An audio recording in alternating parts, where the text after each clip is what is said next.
A gente dá continuidade aqui, então, aos trabalhos da nossa formação ativista, realizada aqui pela Ecos, mas com o apoio da TV Tainã, né, que é por onde a gente usa, por exemplo, essa plataforma aqui de gravação e transmissão ao vivo. Então, deixa eu só começar a mostrar a minha tela.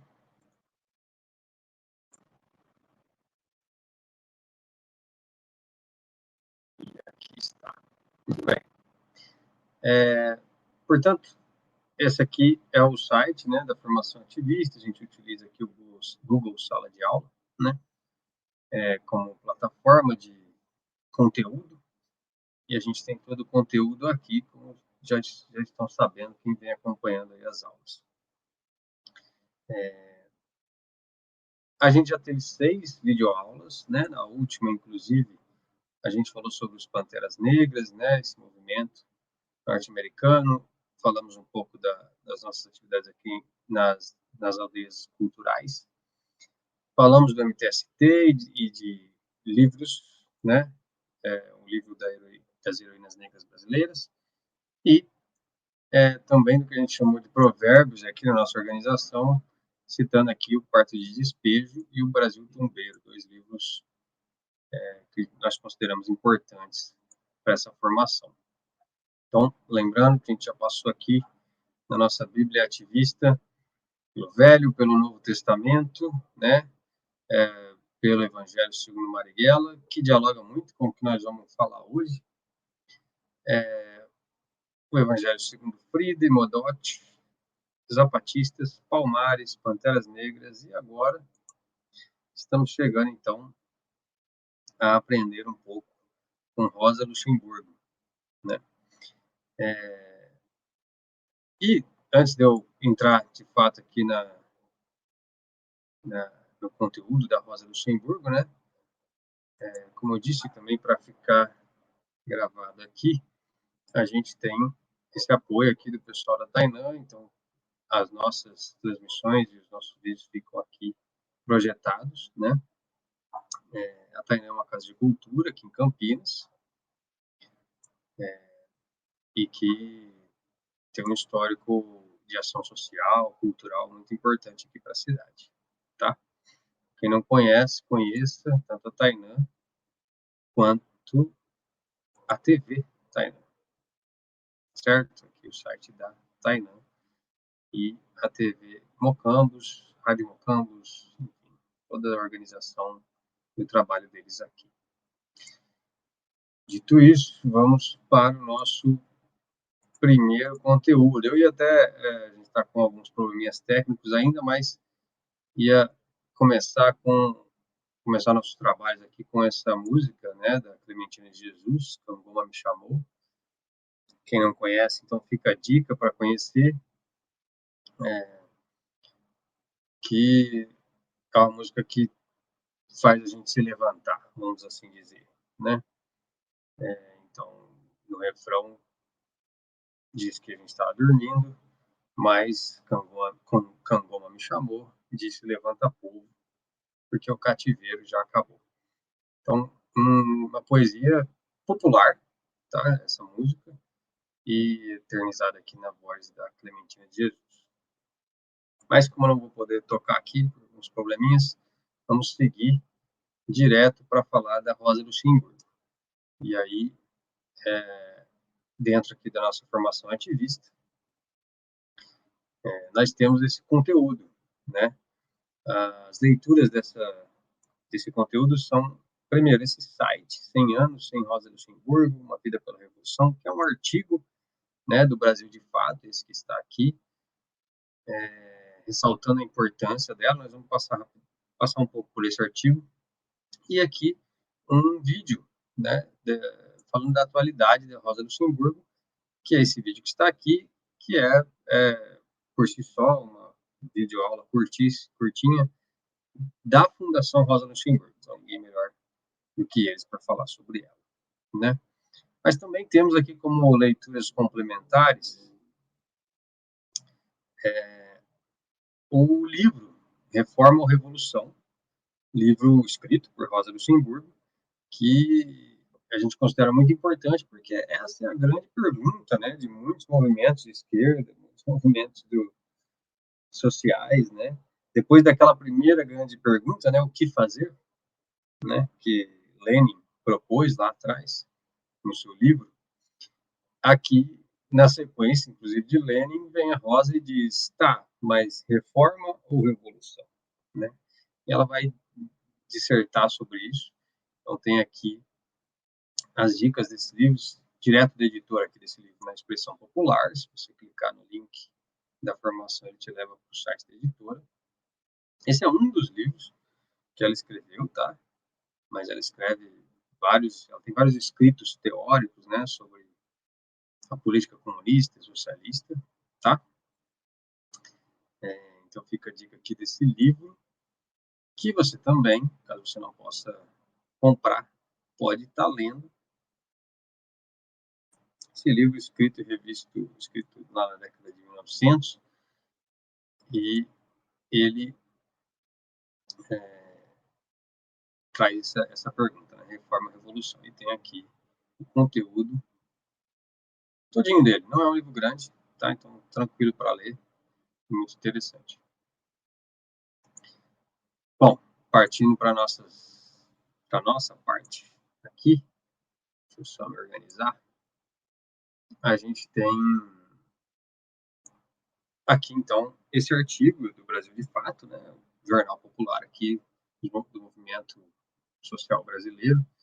E a gente vai destacar algumas partes dessa personagem muito importante na história aí da luta social à esquerda, que na época de 2019 estava completando aí 100 anos, né, do seu falecimento, da sua morte.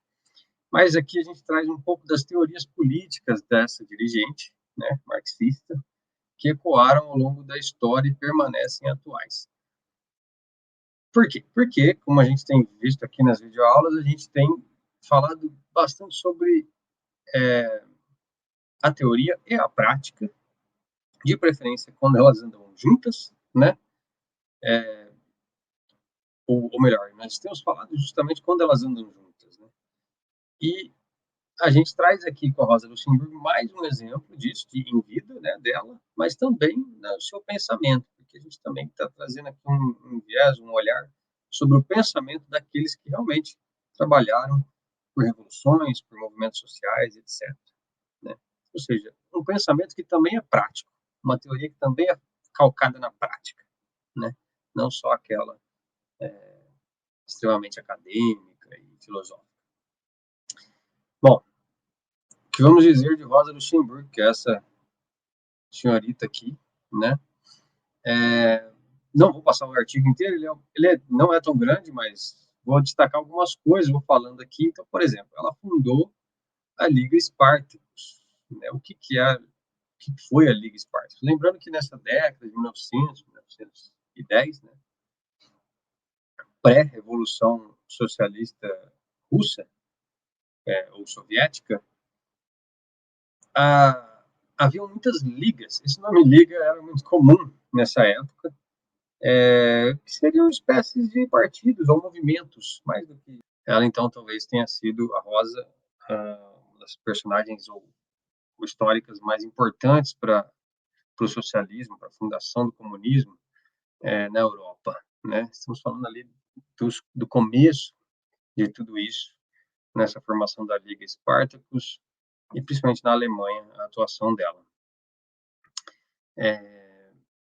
Enfim, é uma teórica de Marx, né? Estava ali próximo, né, das teorias de Marx.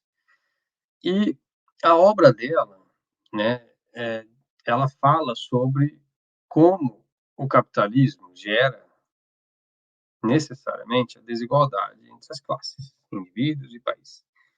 Ela fala que isso é gerado a partir de um modelo de produção racista e sexista, né? E assim o capitalismo se perpetua com a finalidade de acumular indefinidamente. para isso destrói vínculos sociais e, e a própria natureza no processo, e se sustenta com base na exploração dos trabalhadores. Parece óbvio dizer isso hoje, né? Mas estamos falando de 1900, 1900 e pouco. Uma mulher polonesa, e judia, inclusive, né? Com suas perseguições da época. Hoje o mundo é outro, né?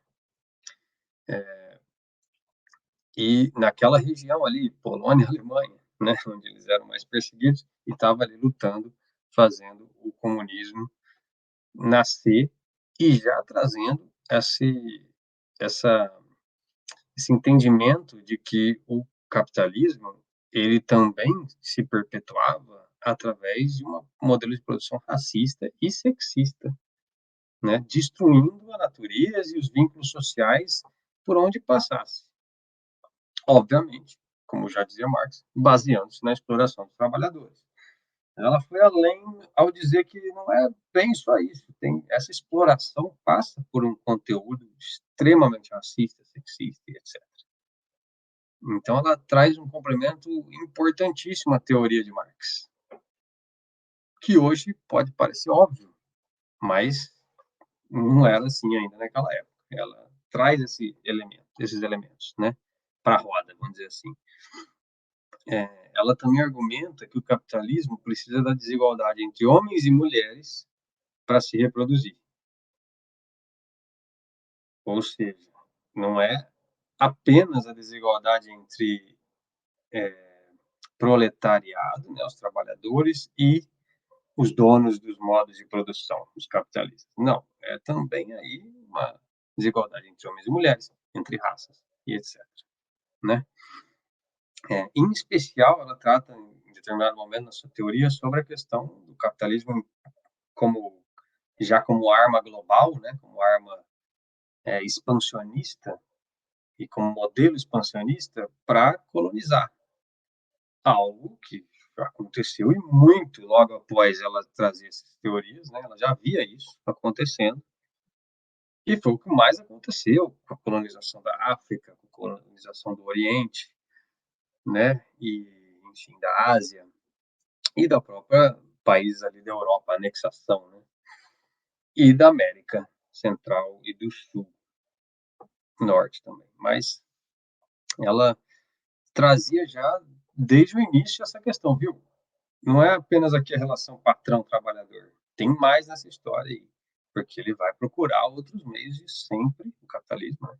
De sempre sobrepujar alguém, alguma coisa, algum país, uma terra, para gerar seu próprio lucro e acumulação. Homens e mulheres era algo claro já na época, mas que não se falava tanto, ela trazia já isso. As transformações sociais, estruturais, segundo ela, e aí a gente vai partir por uma observação muito interessante que eu falei que tinha a ver lá no começo com um pouco da linha de pensamento do próprio Marighella aqui no Brasil, né? Que é isso aqui, ó. As transformações sociais e estruturais só podem ser obra da ação autônoma das massas populares. Ou seja, a instituição de uma sociedade verdadeiramente socialista não pode resultar de golpes de vanguardas políticas que imaginam saber o que é melhor para os trabalhadores e se colocam no lugar deles. Olha só o avanço do pensamento dessa mulher, já ali no início, no embrião do comunismo europeu, né? E ela continua, a partir da ação autônoma, as massas aprendem com suas próprias experiências e se formam politicamente na luta. E como é que ela chegou a essa teoria? Trabalhando, né? Trabalhando pela revolução. Então, aquilo que eu falei, a teoria dela não era uma teoria apenas abstrata, ela estava ligada à prática, porque ela sim fazia parte dos movimentos, dos partidos, enfim, participava da vida política e no chão, né, no chão da fábrica, vamos dizer assim. Então, elas, digamos que ela tinha um bom conteúdo para prático para poder colocar na teoria, né? E trouxe essas questões. A partir da ação autônoma, as massas aprendem com suas próprias experiências e se formam politicamente na luta. O que ela está dizendo aqui é que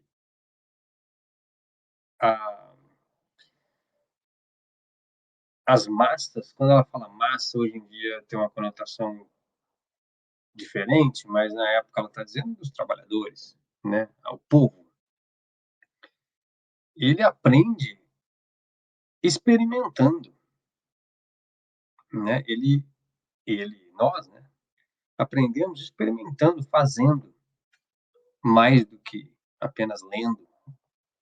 Precisa também ter a consciência ali a, a partir né, do que os mais experientes nos passam, ou seja, da leitura, mas precisa também fazer, precisa estar vivendo essas experiências.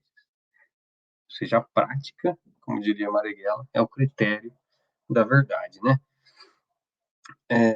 E ela também já critica desde lá a questão das vanguardas nos partidos, ou seja, de que a gente não, no caso, né, segundo ela, os movimentos, os partidos e tal, eles têm que dar o protagonismo nessa ação autônoma das massas. Tem que estar ligado a isso, né?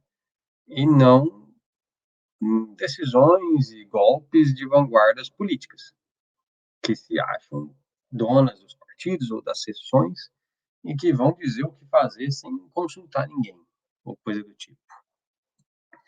Então, ela rejeitava também, entre outras coisas, nessa teoria dela, essa questão da vanguarda. Mas ela também tinha já naquela época, ela trazia outras questões também. Por exemplo, ela era uma ativista, uma militante comunista, mas que não acreditava na ação violenta por si só, tá? Então, até aqui traz, ó, suas críticas, uma delas é uma recusa à violência. Ela rejeitava incisivamente o terror, tanto contra-revolucionário quanto revolucionário, e acreditava que a Revolução Socialista, por ser obra das grandes massas populares, não precisava matar os adversários. Então, segundo ela, se você dá, ou quase isso, né, se você dá de fato protagonismo para as massas, se as massas movimentam de fato os partidos e as revoluções, então a violência não é tão necessária assim.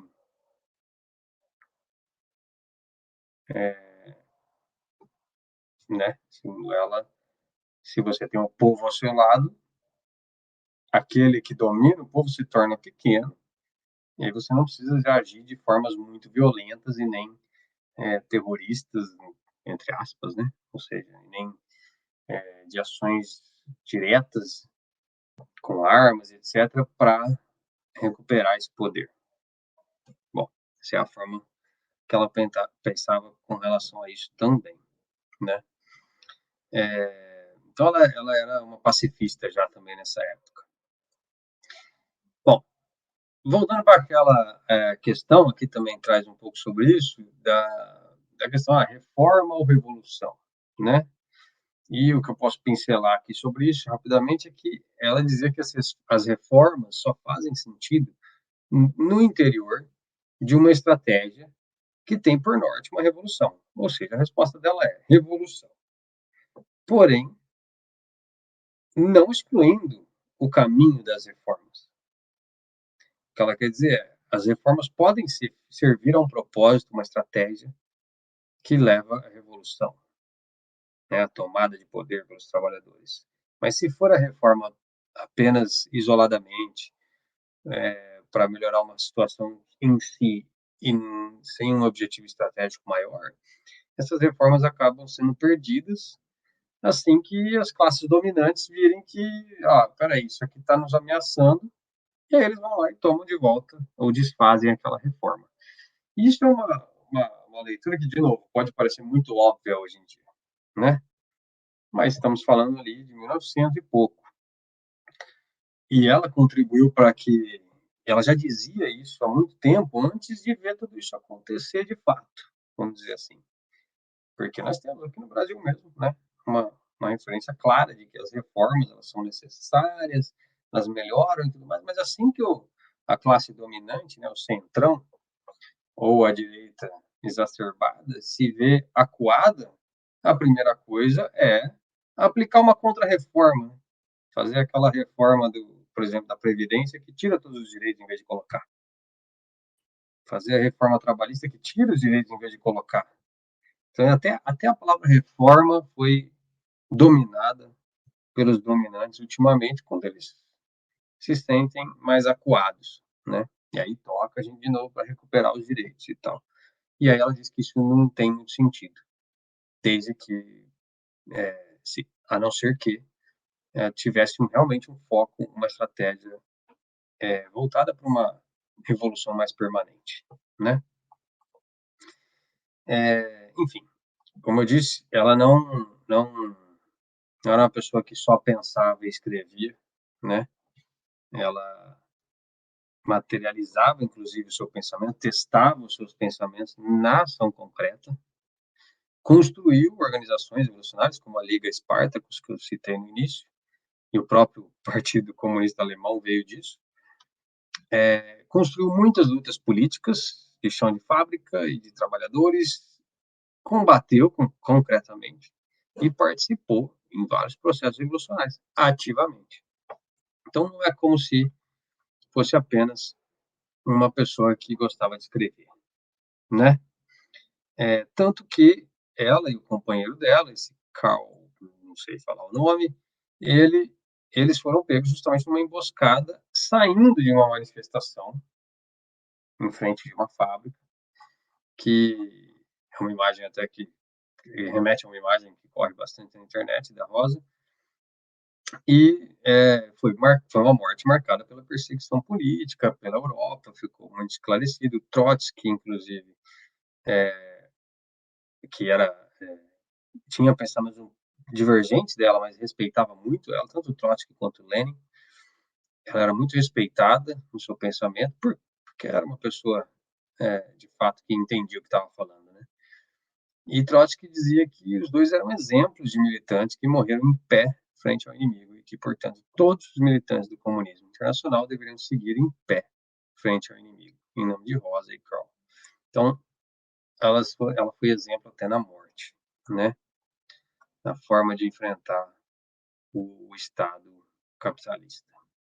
E aí, assim, ela se torna um símbolo, né? Entra para a história e uma referência muito forte, principalmente nos movimentos que viriam surgir desde então, os movimentos feministas, né? Veja bem, uma mulher na Europa que estava já falando de sexismo e de desigualdade dentro do capitalismo homem e mulher, e de que o capitalismo precisa disso para sobreviver. Então ela ia realmente na raiz da questão, né?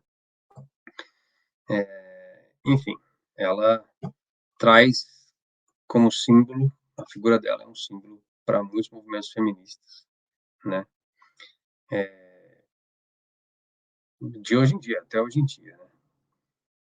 Aqui que ela traz a emancipação feminina pela mão das mulheres, né? Então ela era levava bastante essa bandeira já lá atrás, né?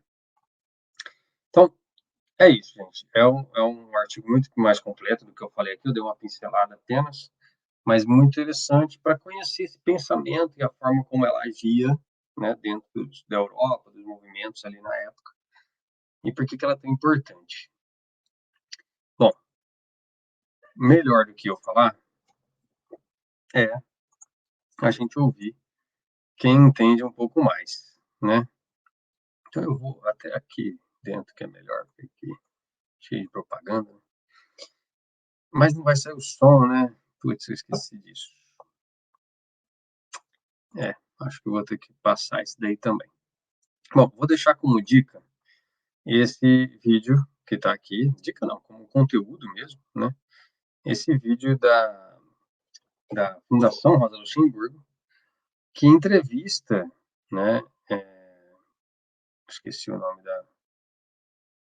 da mulher agora, mas uma pesquisadora da vida dela, conhecidíssima, já escreveu livros e tal sobre Rosa e o pensamento de Rosa, e que ela aqui destrincha bem essas questões todas que eu estava colocando de uma maneira muito melhor do que eu, né? Uma das coisas importantes que ela traz, por exemplo, a atualidade, é isso que está aqui, ó, na legenda, né? Vou deixar rolando aqui.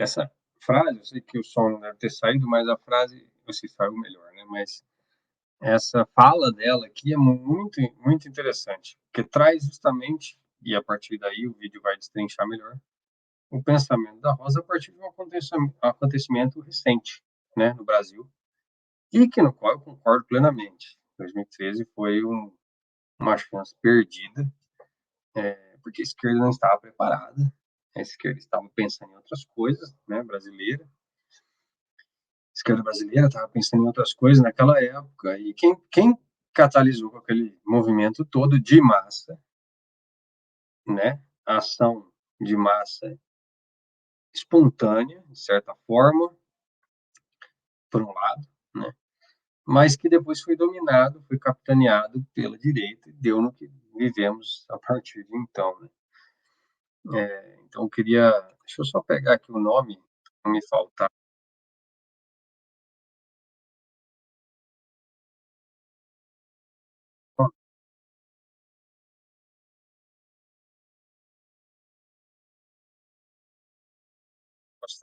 E não vai aparecer o nome dela, é brincadeira. Deixa eu abrir aqui, eu pego direto. Só um segundinho.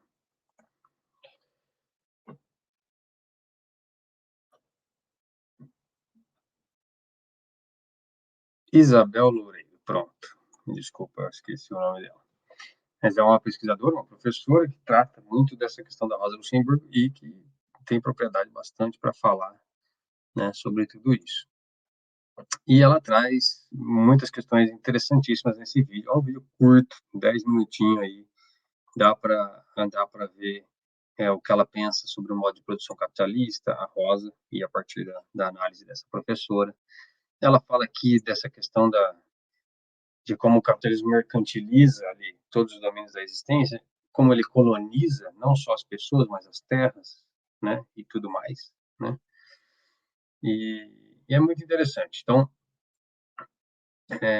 nós sugerimos que a leitura daquele artigo, complementada por pela visualização, né, pelo conteúdo desse vídeo,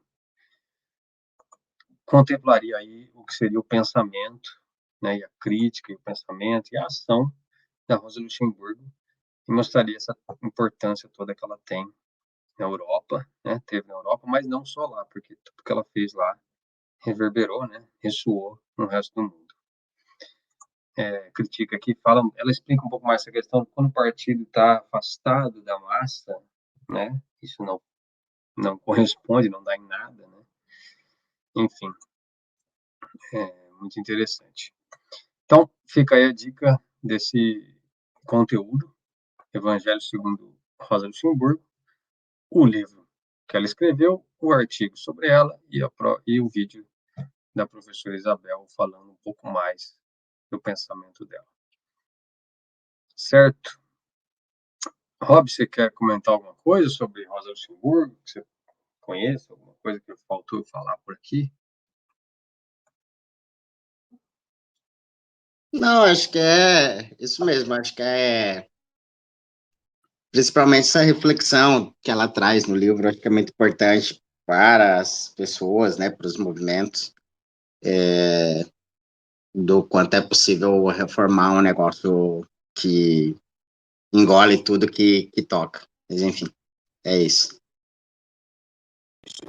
Algumas outras coisinhas aqui hoje. Por exemplo, a gente passou na videoaula passada um pouco sobre o que a gente chamou aqui de livros dos apóstolos, né? Falamos do livro da Geredia Reis, das heroínas negras brasileiras. Falamos da história um pouco do MTST, que tinha uma ligação direta até, eu diria, ou indireta, se preferirem, com o movimento dos Panteras Negras na sua ação. E hoje eu queria mostrar os outros dois tópicos aqui de livros dos apóstolos. Primeiro, essa aqui. Super revolucionário. O que é isso? Né? Isso aqui trata-se deste site do Opera Mundi, que é um portal jornalístico conceituadíssimo, tem feito um trabalho absurdamente importante nesse momento, cobrindo de forma muito sincera a questão da guerra, que não é guerra, né, gente? A questão do massacre, né, de Israel na Palestina, massacre feito por Israel contra os palestinos. E é um site muito importante para o Brasil nessa cobertura jornalística alternativa e muito sincera. E aqui eles fizeram, já há algum tempo atrás, 2021, até antes, eles fizeram essa página, que foi um trabalho de catalogar e colocar em cards pessoas que são super revolucionários ou revolucionárias, né, na história. E isso aqui é muito legal, né? Tem um conteúdo resumido, um card mesmo, de algumas das pessoas mais importantes aí do pensamento e da ação, independente de julgamentos, né? Cada um vai se encontrar mais com um estilo ou com outro de luta aqui, mas tem de tudo aqui um pouco. Por exemplo, Harvey Milk, né? Que um grande ativista de São Francisco, nos Estados Unidos, com a questão LGBT, enfim, Malcolm X, muita coisa aqui mesmo, tá? E é interessante a gente observar e conhecer Rosa Parks, Hugo Chávez e assim vai. Francis Fanon, né? Frida, tudo aqui, ó, até Modotti também, Trotsky, Olga, né? Que guarda semelhanças aí na sua trajetória e na sua luta como militante comunista, guarda semelhanças ali com a Rosa Luxemburgo, né? E a estrela desse baralho, vamos dizer assim, é justamente a Rosa Luxemburgo, que é a carta estrela do baralho, super revolucionária. Só para mostrar para vocês do que estamos falando, aqui está a página que seria dedicada a ela, né? Traz aqui um resumo sobre ela, tá? E brinca de dar notas, né? Rebeldia, disciplina, teoria, política, combatividade, influência.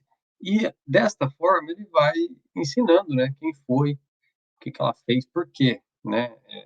Ela tem uma combatividade, uma influência, né? E traz aí em forma de card. Eu achei isso aqui muito interessante, muito legal para, de uma forma didática e rápida, falar um pouco sobre os grandes revolucionários aí da história. Então a gente colocou ali, né? A Alex colocou aqui como uma opção de conteúdo importante, o Livro dos Apóstolos. Esse site que traz aí então essa maneira diferente de conhecer um pouco mais sobre vários personagens e várias personagens, por exemplo, a Marielle Franco, né, mais recente carta aqui,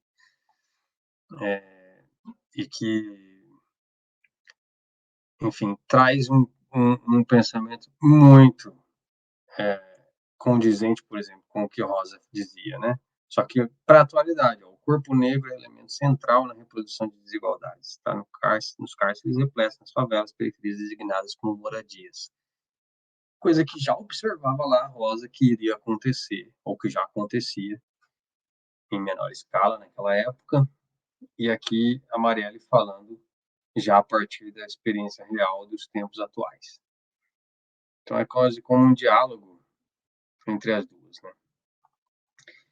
E é isso, então fica esse conteúdo aqui sugerido, né, pela gente, das cartas aqui dos super revolucionários, né? E consta aqui no Livro dos Apóstolos. Além desse, a gente tem também um outro livro dos Apóstolos que é sobre a história do MST. E esse conteúdo direciona diretamente para a página do MST, tá? Que é essa aqui. Mas para a parte que conta, de fato, a história contada por eles mesmos, né? E aí, bom, o que falar sobre a história do MST, né? Dialogando, mais uma vez, diretamente com o pensamento de Rosa Luxemburgo, é um partido de massas, né? Mas até hoje em dia seria até leviano chamar o MST de partido, né? Um movimento de massa, um movimento do povo, né? Autêntico, mais autêntico impossível, né? Um movimento rural brasileiro de trabalhadores sem terra. E que, se você ganhar seu tempo aprendendo um pouco sobre a história dessa luta, desse movimento, você vai entender, vai aprender muito da experiência de um movimento que é muito bem sucedido pelo seu tamanho, pelo seu valor, pela sua influência e pelas suas conquistas dentro de um estado capitalista de terceiro mundo, que é o Brasil, e calcado na experiência do movimento de massas que Rosa já dizia lá nas suas nos seus pensamentos, né? Não só ela, mas estamos fazendo esse paralelo aqui, né? E aqui ele traz um paralelo histórico muito interessante. Vou passar rapidamente aqui também, tá? Que vem ali da resistência camponesa, né?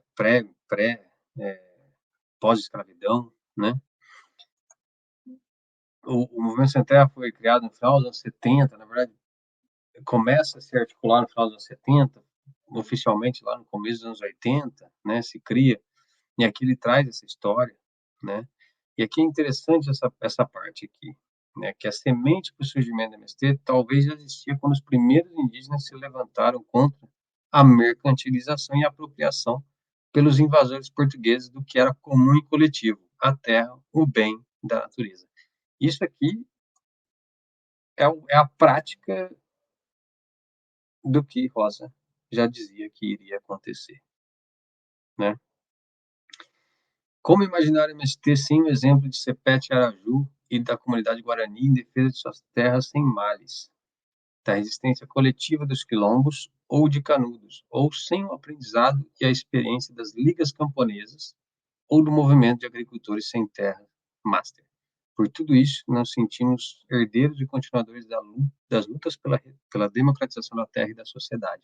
Então, a partir da experiência desse movimento de massa, a gente tem muito a aprender, né? E ele traça esse histórico lá atrás, porque muita gente fala assim, não, o MST veio das ligas camponesas, mas não é bem só isso, né? Foram vários momentos catalisadores até a chegada, por exemplo, do primeiro assentamento, né?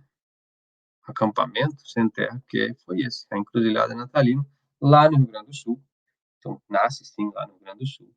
Mas lembrando que antes disso, já ali com Luiz Carlos Prestes, o MST vem de um resquício das ligas camponesas, como está descrito ali em cima, que era um trabalho do Luiz Carlos Prestes, lá na luta contra a ditadura de Vargas, do qual Olga Benário, né, dirigente comunista alemã, russa, fazia um trabalho, e acabou se apaixonando pelo Prestes, né, fazia um trabalho no Brasil com o Partido Comunista Brasileiro. Então, tudo está ligado de alguma forma, né? Aqui mostra, inclusive, o primeiro boletim informativo do Sem Terra, mostrando que o diálogo, a comunicação com as massas é de extrema importância, sempre, né? Enfim, nada acontece sem o diálogo com o povo, direto, né? E aí segue-se as romarias da terra, né? E várias outras situações importantes que o MST criou e fez surgir no Brasil, né? A partir da luta pela terra, um bem natural, né? E dialogando diretamente com a democracia brasileira, né? Agregando muitos militantes, que deu origem mais para frente, inclusive, ao próprio MTST, né? Que falamos na última aula. Trata aqui, depois, quando começou a ter congressos, a criação da Via Campesina, que é uma espécie de organização intercontinental, né? Um movimento internacional, como diz aqui, de diversas organizações, incluindo o MST, né? Movimentos lá da Venezuela e de outros lugares da América, principalmente. O Estado, o embate com o Estado foi se acirrando com o tempo. Então, passando rapidamente aqui, os presidentes pelos quais o MST enfrentou, né? Contra os quais o MST lutou pela reforma agrária, e os massacres, né? Porque, obviamente, não é uma luta sem dor, e nossos militantes, nossos dirigentes são sempre assassinados, e a gente sabe muito bem. Então, começou um primeiro mais forte massacre, foi esse de Corumbiara, em 95, né, imagens terríveis. Depois tivemos o de Eldorado dos Carajás, inclusive tem um ano aqui separadíssimo só para tratar dessa questão, né, no Pará. O Campinas tem um bairro chamado Eldorado dos Carajás por causa em homenagem a isso, né, a esses lutadores que foram massacrados, né, foram assassinados. E isso gerou muita revolta, gerou muita luta, tá? E, enfim, a luta sempre continuando. Outros massacres vieram, infelizmente, até que o movimento pudesse se consolidar, né, e marchar pelo Brasil, inaugurando aí uma série histórica de marchas populares e movimentos sociais no Brasil, né? Então, um movimento literalmente movimentando o Brasil a partir da sua atuação pela experiência prática do povo, né? Dialogando com a experiência prática do povo e não necessariamente com um trabalho de vanguarda, né? E, como dizia Rosa também, de forma pacífica. E chegou avançou até hoje e avançou em várias conquistas até hoje, né? Podemos dialogar, falar depois sobre se isso chegou a virar uma revolução ou não, né? Mas, assim, entendendo o mundo de hoje, não o mundo da época dela, dá para se fazer vários paralelos de que houve muito sucesso nesse movimento e a gente precisa aprender com ele, né? Enfim, é tudo isso, mas é tudo isso, continua sendo tudo isso, né? Realiza congresso num período de mais calmaria, como a gente sabe que acontece, a, a revolução é mais lenta, porque ela é mais de disputa de mentes, né? Rosa também, inclusive, falava sobre isso, e aí isso o MST soube fazer muito bem, tá? Então, estamos aqui, por exemplo, no período dos governos do PT, né, entre 2000 e 2014, mais calmaria em termos de violência, mas muito pensamento produzido a partir da ação direta. E aí, chegando aos dias de hoje, com a luta continuando, né, a luta do Sem Terra. Então, falamos aqui da teoria, da prática, lá de 1900, trouxemos para o final do século passado até para os dias de hoje, com isso na prática, com o MST. Rob, quer falar alguma coisa? Quer comentar também sobre esses dois paralelos aí, o MST e até os vários super revolucionários que nós temos na história, né? Não, eu acho importante, por exemplo, essa questão, né, do site, colocando super revolucionário e tal, porque muitas vezes, principalmente para quem está começando a conhecer a luta e tal, e todos esses personagens da história, às vezes parece que precisa de ler livros gigantescos para poder, e teorias e tal, com termos difíceis e tal. Então, você trazer esse conhecimento, claro que depois você pode, né, aprofundar e tal, mas trazer esse conhecimento mais imediato, de uma forma mais lúdica, mais simples, acho que é muito bom para as pessoas terem esse contato, esse primeiro contato e tal.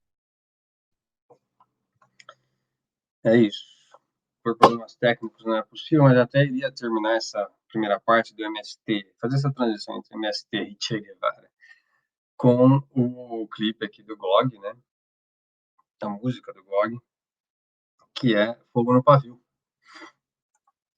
que, enfim, não, saindo som ou não, fica aí a dica para que vocês ouçam.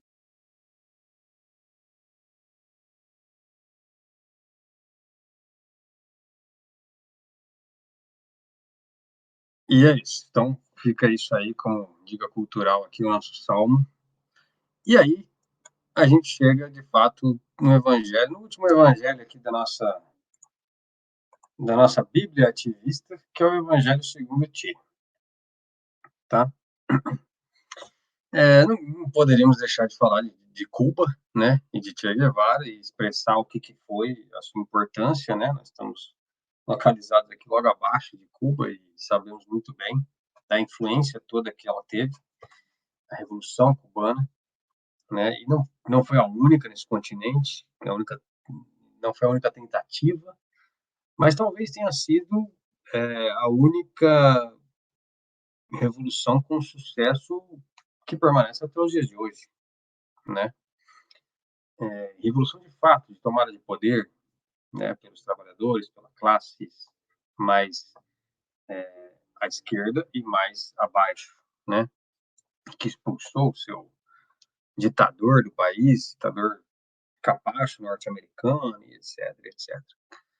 Não vou passar aqui exatamente sobre essa história toda, porque não é o objetivo, de novo, dessa nossa formação aqui. É uma história amplamente divulgada, apesar de muita gente não conhecer, mas é uma história amplamente divulgada no sentido assim, há muito material disponível na internet sobre a Revolução Cubana. É preciso sim ter cuidado, né? Porque tudo aquilo que tem muito material tem muita porcaria também, muita coisa completamente fora de propósito, né? Ou deturpada da Revolução Cubana.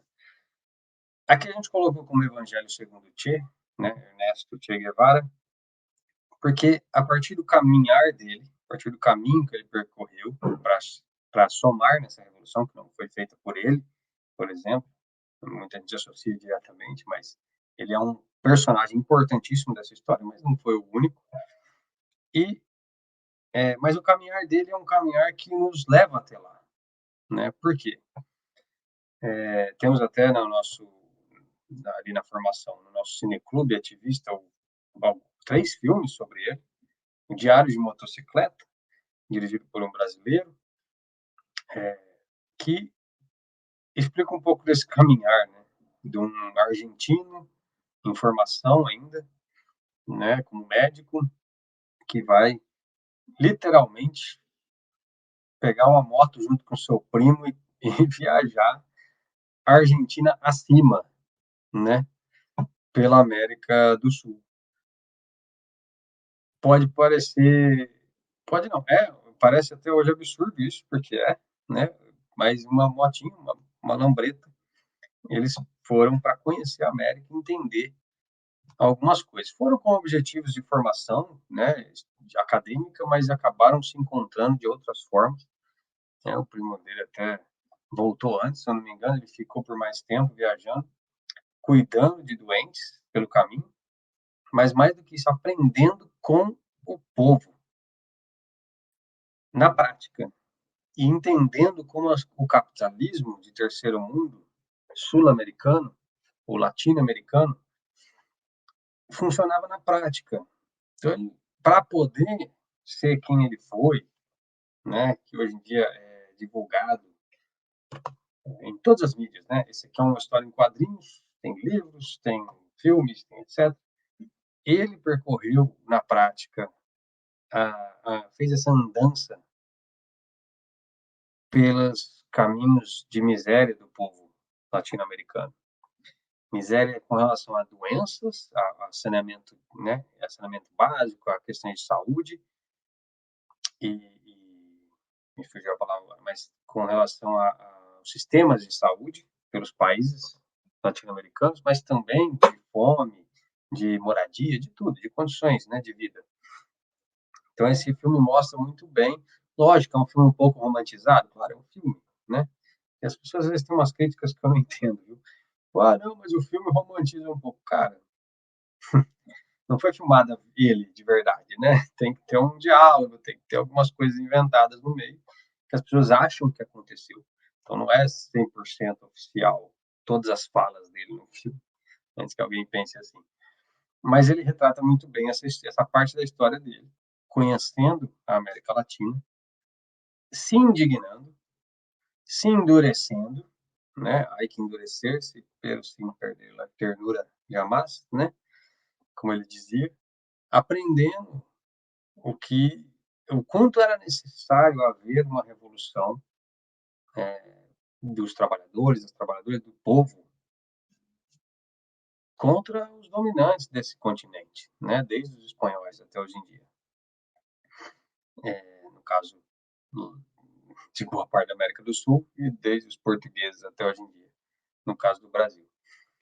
E ele chega ao ponto de, sim, abandonar a sua carreira como médico na Argentina logo depois de se formado, e, ou até exercer sua carreira, mas já como militante, né?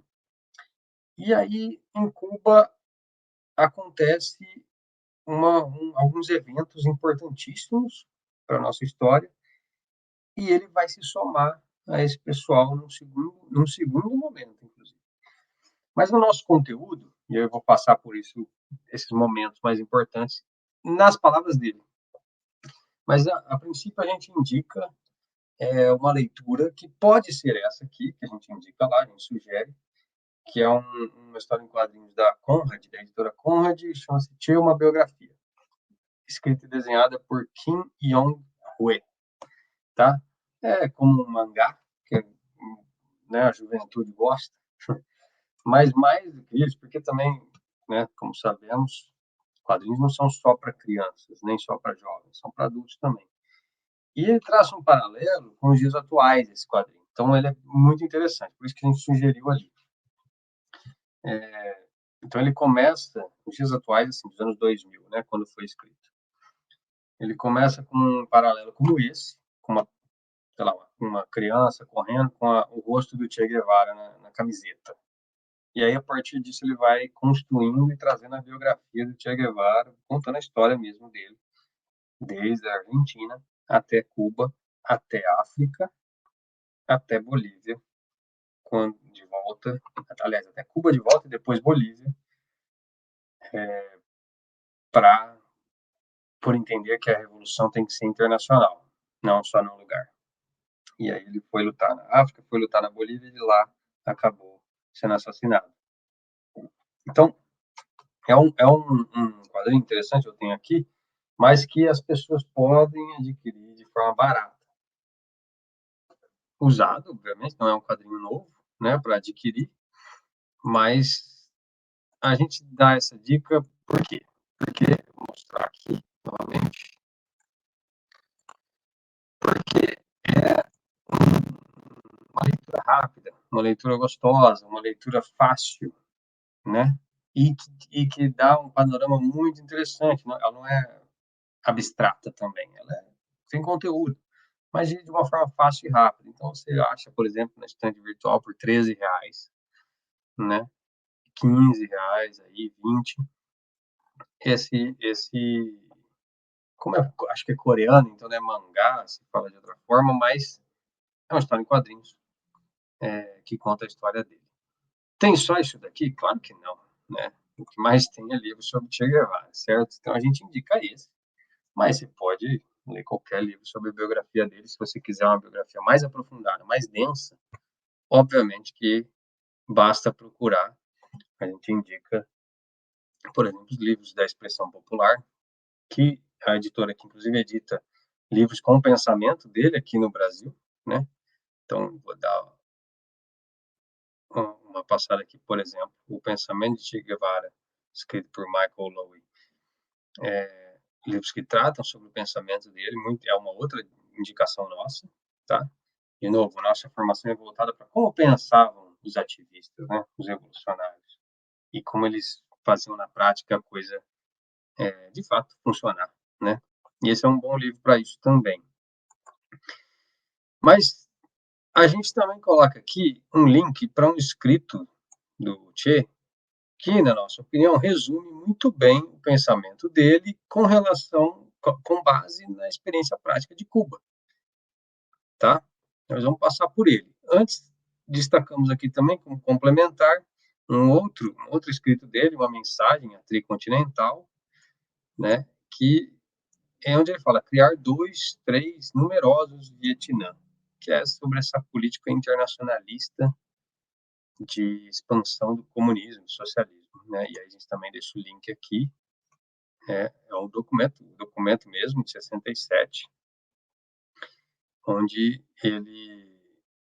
ele manda essa mensagem,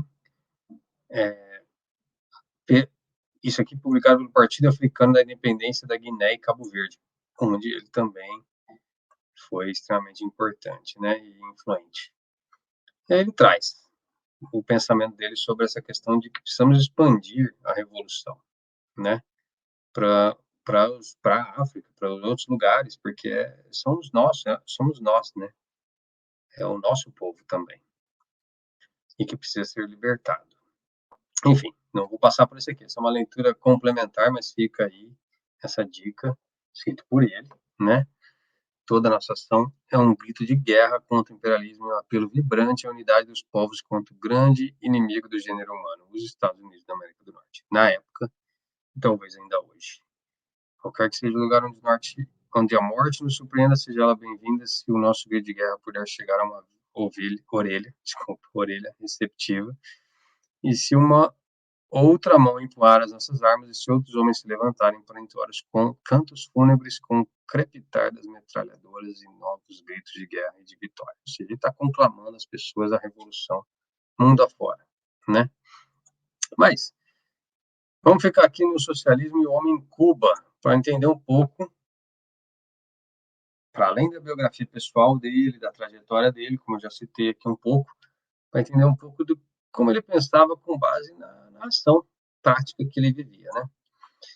E esse aqui é um escrito curto, 16 páginas, qualquer pessoa pode ler tranquilamente aqui, tranquilo, certo? Eu vou destacar algumas coisas que nós achamos importantes nessa leitura, né?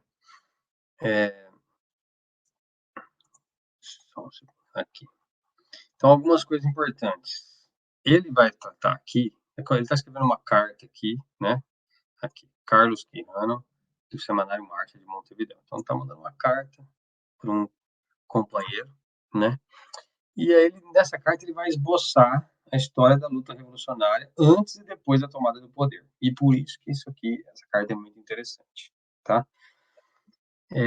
Aqui ele deixa claro, por exemplo, que a revolução não começou em 1º de janeiro de 59, mas sim em 26 de julho de 53, 6 anos antes, quando, de fato, houve o primeiro evento em Cuba de tentativa de revolução ou de revolta popular, que foi um grupo dirigido por Fidel Castro que atacou de madrugada o quartel Moncada. Pouco a gente conhece essa história, mas ali começou, de fato, o movimento 26 de julho, né, por conta da data. Esse movimento foi fracassado, se transformou num desastre, e os sobreviventes foram presos, incluindo Fidel. É desse momento que sai aquela fala histórica do Fidel, que diz, como já devem ter ouvido, a história nos absolverá. A história me absolverá. Ele estava preso por conta desse ataque ao quartel Moncada, em Cuba. Ele era um dos líderes do movimento, que não tinha nome, que depois ficou conhecido como 26 de julho, e fez esse discurso no seu julgamento. Eu não vou ser julgado pela essa justiça algo assim ele diz, né, para essa justiça aqui ditatorial, a história me absolverá. E isso se concretizou, né? Mas ali na prisão eles já começaram, né, enfim, foram presos, fracassaram, mas um tempo depois já estavam se reorganizando para reiniciar, depois de terem sido anistiados, né, uma luta revolucionária maior ainda. É interessante isso, porque às vezes as pessoas esquecem, acham que tudo é flores, né? Não é bem assim. São fracassos, como a gente viu na história da MST, massacres muitas vezes, mas a persistência, a reorganização, ela é que leva às vitórias, né? Quando chega a etapa da luta guerrilheira, como ele diz aqui, né, ele já traça aqui, ó. Então, primeiro teve essa derrota e veio essa etapa da luta guerrilheira. Nessa etapa é que entra Che Guevara, de fato.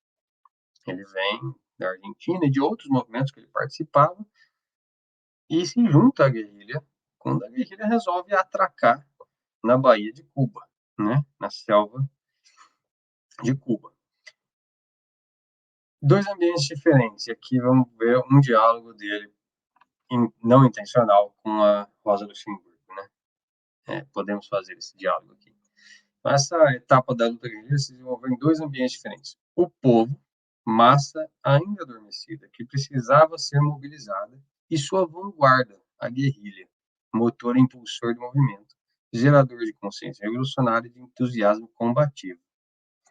Esta vanguarda foi o agente catalisador, aquele que criou as condições subjetivas necessárias à vitória. Na vanguarda, também no interior do processo de proletarização do nosso pensamento, da revolução que se processava em nossos hábitos e nossas mentes.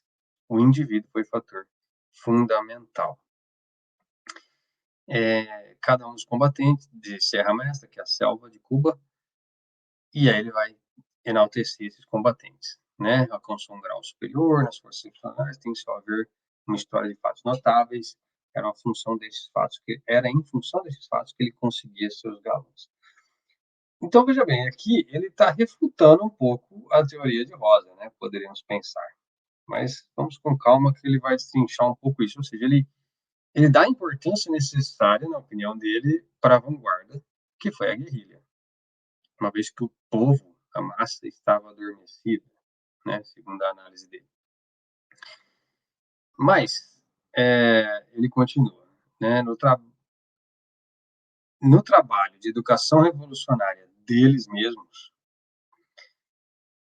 eles sempre voltavam a esse tema de atitude dos combatentes em prol de como é que a gente vai dialogar isso com a população de fato, ou tornar a população combatente, né? Bom, segundo ele, sem a vanguarda não seria possível tomar o poder, por exemplo, né? Mas a gente sabe, quem conhece um pouco da história de Cuba sabe que não.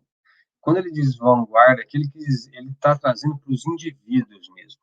Não é aquela vanguarda necessariamente que Rosa critica lá, que é aquela coisa da burocracia, da hierarquia. Ele quis dizer, ele traz aqui a vanguarda um novo significado, que é o significado do valor pessoal.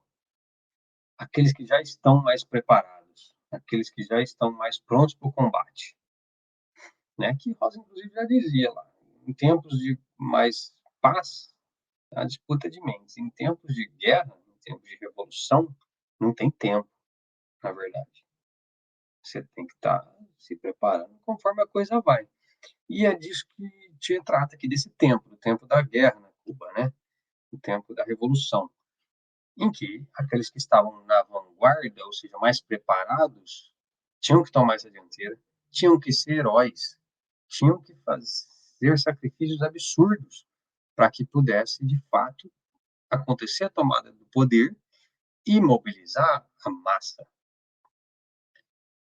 Enfim, leituras um pouco diferentes, mas que, ao meu ver, não são tão distantes assim. E vamos ver mais sobre isso aqui no texto. Porque, como eu dizia, nesse momento, a história da Revolução Cubana também é de fracasso. Primeiro teve o fracasso em Moncada, depois, quando eles entraram na selva, atracando o seu navio, o seu barco, ele foi alvejado, morreram muitos companheiros de vanguarda, e sobraram 12. Essa história é pouco contada, mas é isso, sobraram 12, entre eles Che e Fidel, e o irmão de Fidel, Raul, né, Camilo Cienfuegos e outros. Esses, de fato, quando vocês têm só 12, esses 12 têm que ser heróis. Absurdamente, tem que ser sobre-humanos. Né? Tem que ser super revolucionários. Para levar uma luta de guerrilha numa selva contra um exército de um ditador com 12, e ainda os 12 separados. Eles passaram 2 anos fazendo sabe o que nesse momento? Dialogando com a massa. Preparando a si mesmos, nesse trabalho de educação revolucionária, mas também entendendo como agir diante dessa situação. E aí eles precisaram de quem? Do povo que estava próximo à selva. Che, por exemplo, criou uma estação de rádio comunitária, clandestina, naquela época, para os povos da selva. E ele foi ficando conhecido e o povo foi indo com ele. E Fidel, por outro lado, e Raul, e etc. Em janeiro de 59, quando de fato, depois da, da tomada do poder, né, quando se estabeleceu esse governo revolucionário, havia ainda vários membros da burguesia entreguista no governo, porque para chegar lá ele precisou até daquela uma parte da burguesia, né? Mas nesse momento ele disse que aparecia então a figura de Fidel Castro, quando ele de fato assumiu a chefia daquele governo. Ele se torna um personagem, ele se torna um catalisador. Che vai dizer que ele se torna um catalisador de um personagem que de agora em diante estará sistematicamente presente. Quem? A massa. Ou seja, Che parte para uma análise de que a vanguarda é necessária para soltar o estopim de uma revolta, mas que para ela ser de fato efetivada, para ela ter sucesso, como dizia Rosa, é preciso da massa. Então ele vai por um caminho diferente, mas no final acaba chegando em um lugar muito parecido, né? Com uma diferença clara entre os dois, que é a questão da violência. E também porque estamos falando de primeiro e terceiro mundo. Então, há de haver, existem muitas diferenças mesmo, inclusive na forma de agir. E, obviamente, e o movimento que trouxe a Revolução Cubana trazia consigo a luta armada, né? Não havia outro jeito. E ele trata um pouco mais sobre essa questão da massa. É verdade que a massa segue sem vacilar seus dirigentes. Olha só, é importante essa fala dele. Principalmente Fidel Castro, ele está analisando a prática dele lá em Cuba.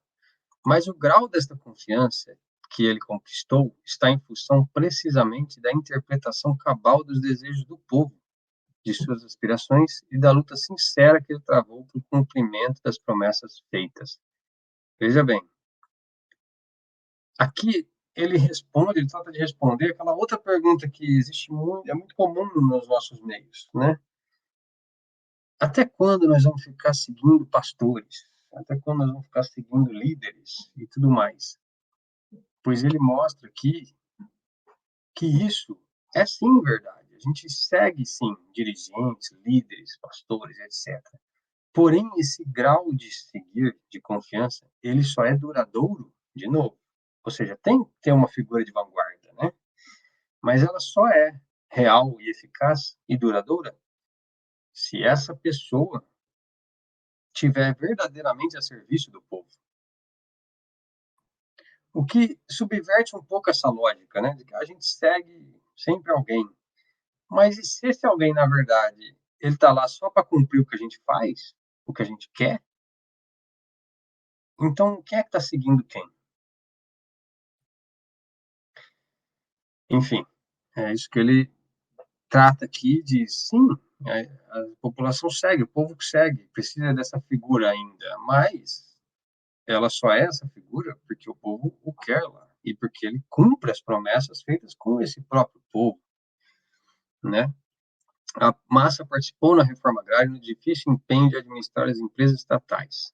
Passou pela experiência heróica da Praia Gijón, né? Forjou-se nas lutas contra as várias hordas de bandidos armados pela CIA, viveu uma das definições mais importantes dos tempos modernos na crise de outubro e hoje está trabalhando para a construção do socialismo. Quem é que faz a revolução? A vanguarda ou a massa? E aí ele traz de novo, Fidel é esse catalisador, essa pessoa que entende muito bem isso, na opinião dele, né? Ele é mestre nisso, e seu modo particular de integração com o povo é uma coisa única, né? Segundo Che Guevara. Algo que nós vemos aqui no Brasil, né, Rob, com Lula, por exemplo, né? Essas figuras populares que dialogam diretamente com o povo. E às vezes a gente tem a entender isso, é preciso esse diálogo, é preciso essa forma, esse catalisador, essa pessoa com quem o povo se identifica, né? Muitas vezes. E isso nem Rosa negava, até porque ela era uma dirigente, liderança da sua liga e tudo mais, né?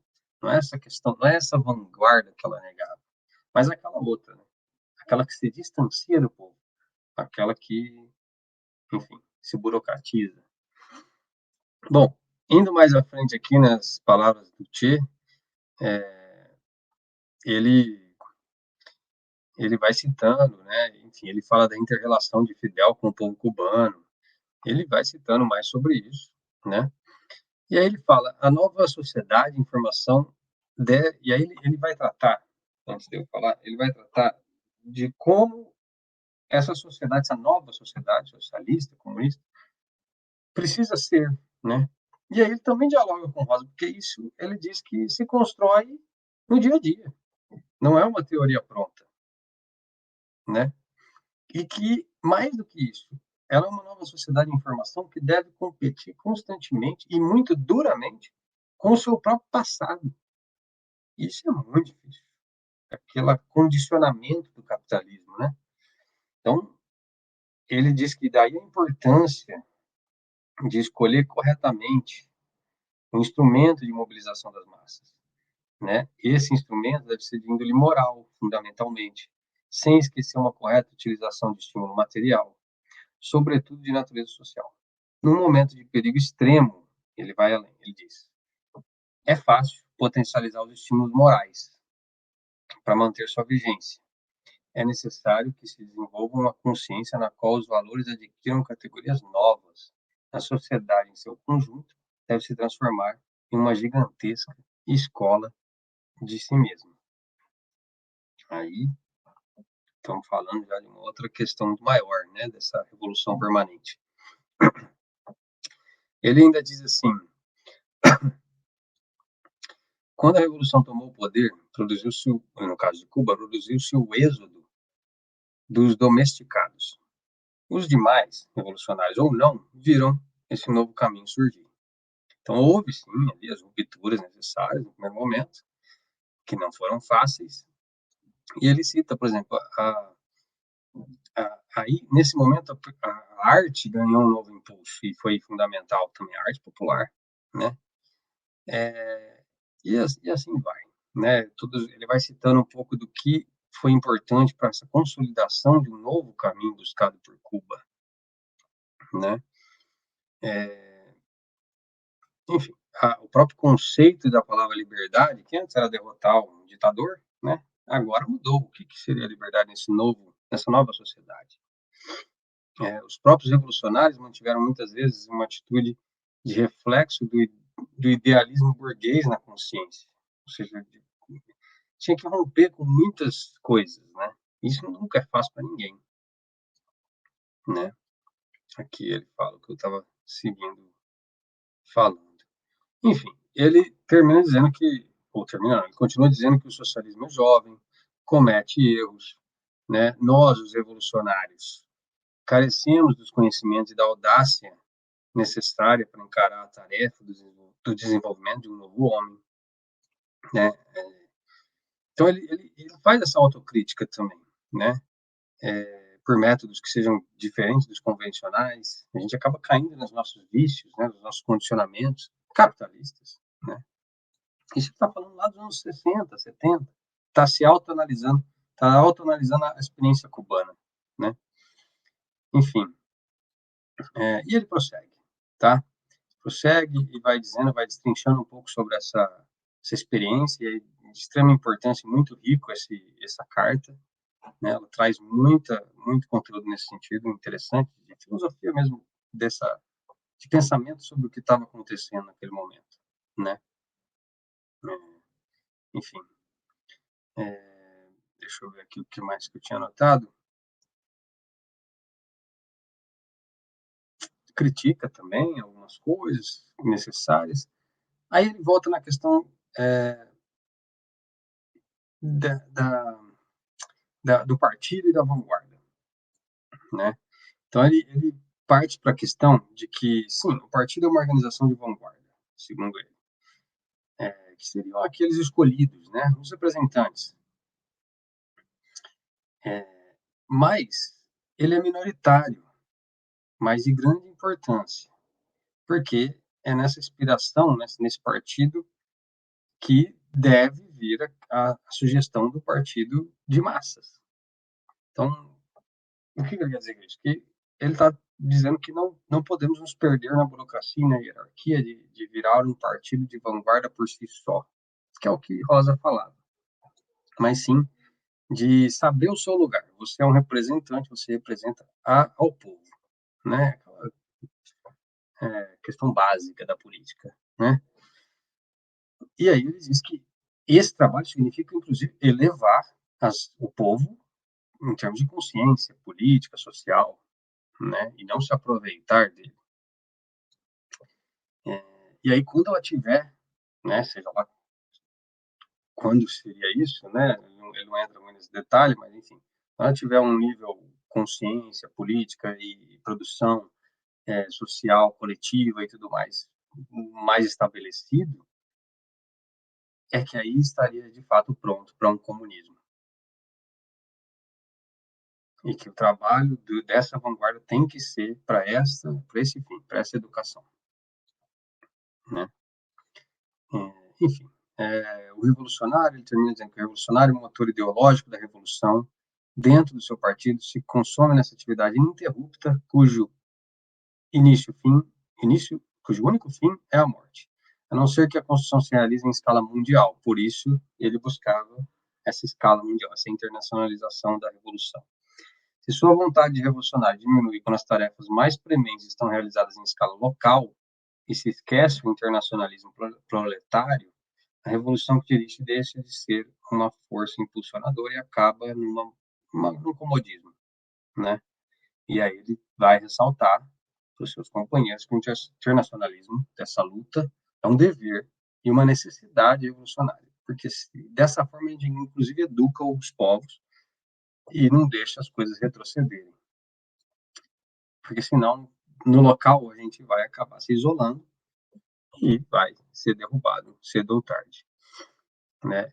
Mas ele volta de novo naquela coisa de que a gente precisa achar os nossos caminhos, cada lugar tem o seu caminho, né? Sua expressão social e etc. Seus líderes, né? E a gente deve se forjar na ação cotidiana para criar esse homem novo, né? Então, é sobre isso que trata Che Guevara. No final, ele ainda traz algumas conclusões dele, né?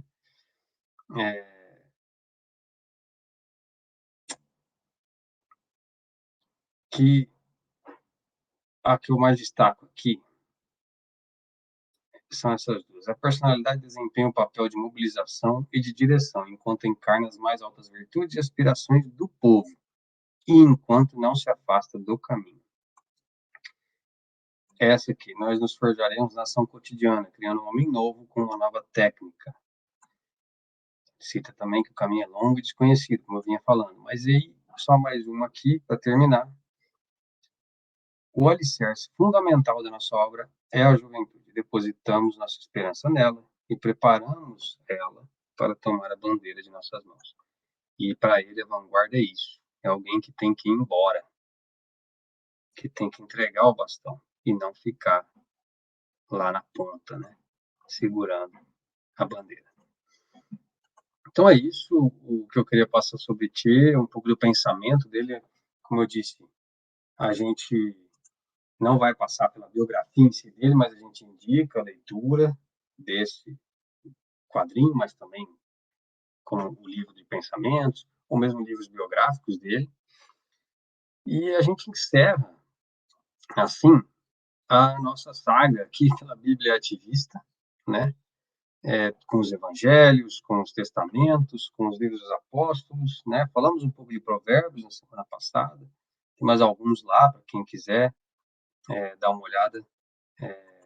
Deixamos dicas lá, o documentário curtíssimo Ilha das Flores, os 2 livros, 100 anos de solidão e Ensaio sobre a cegueira, como provérbios mesmo, como coisas que agregam para o nosso bem-estar e conhecimento, né? Para o nosso conhecimento de como do ser humano e das coisas, né?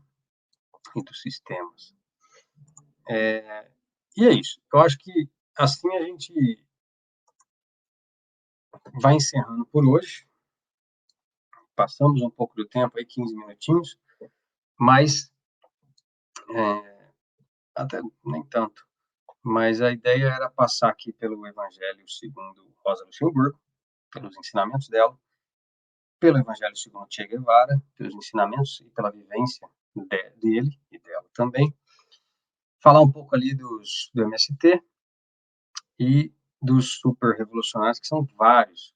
E aí eu gostaria de terminar dizendo que nós citamos alguns aqui, como a gente repassou já, evangelhos revolucionários, movimentos, mas existem vários, né? Existem vários. Nós tentamos trazer aqui aqueles que tiveram maior sucesso revolucionário e efetividade, e cujo pensamento refletem até hoje de alguma forma muito interessante e de alguma forma muito influente, né? Então, e referências do feminino, referências do feminismo, né?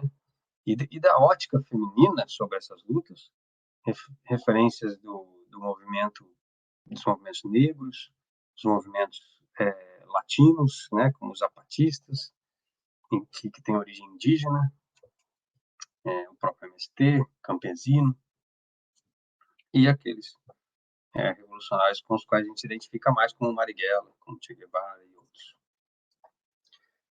Então, eu acho que de Palmares, né, uma experiência brasileira muito importante. Frida e Modotti. A gente passou por tudo isso para trazer aqui como formação, como exemplos de formação. Tem muito mais coisa lá na formação ativista, né? Não iríamos passar por tudo, é um curso autogerenciável, com várias exposições, sugestões, você pode fazer o que você quiser por ali. Né? Então, essas videoaulas são para te ajudar, para te orientar, se você quiser, para alguma coisa, mas você pode seguir por sua conta tranquilamente no curso lá. Assim, a gente encerra o núcleo principal da nossa formação, mas a gente vai ter mais uma videoaula no mês que vem, no final do mês que vem, novembro, que vai ser mais voltada para a experiência nossa, Rob, a experiência da Ecos. E então a gente encerra aqui um ciclo de 7 videoaulas e nós vamos ter uma aula extra, vamos dizer assim, porque longe, mas muito longe de nós querer se comparar a esses revolucionários com os quais a gente aprende, mas a gente queria falar um pouco da nossa experiência também, então seria uma aula extra no final de novembro, no último sábado, a gente, próxima videoaula, para quem estiver assistindo depois, será essa aula extra falando um pouco da nossa experiência aqui, do nosso microexperiência aqui em Campinas, em Ribeirão Preto, São Paulo, da Ecos, né, desse coletivo. Você quer falar alguma coisa, Rob, sobre o tio? Eu acabei não te perguntando, desculpa, sobre alguma coisa que você quer acrescentar? Não, só acho que, rapidamente, né? Acho que uma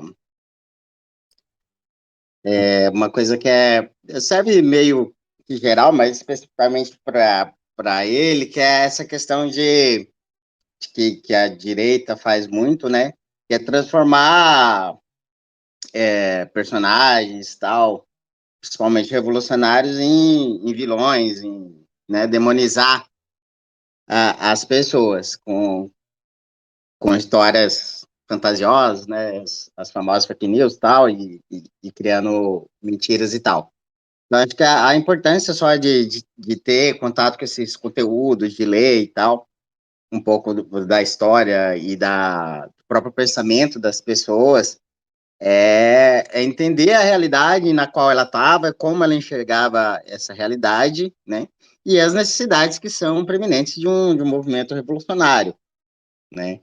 E é óbvio que traz um processo de violência e tal, justificado pelo movimento de libertação de um povo, né? Mas é aquela história, né? Se a gente não tomar cuidado, a gente que vai odiar, né, o oprimido e amar o opressor, tal qual como estão fazendo agora, né, nesse conflito de Israel contra o Hamas e tal. E a figura de Che traz muito isso, né? Se um direitoso aí vê você com a camisa ou adesivo do Che, fala, você ama um assassino, coisa assim. Enfim, então ter um pouco de conhecimento dessas questões é importante. Sem dúvida, muito bem lembrado. É preciso se preparar para isso, né? E é isso que a gente está fazendo aqui, né?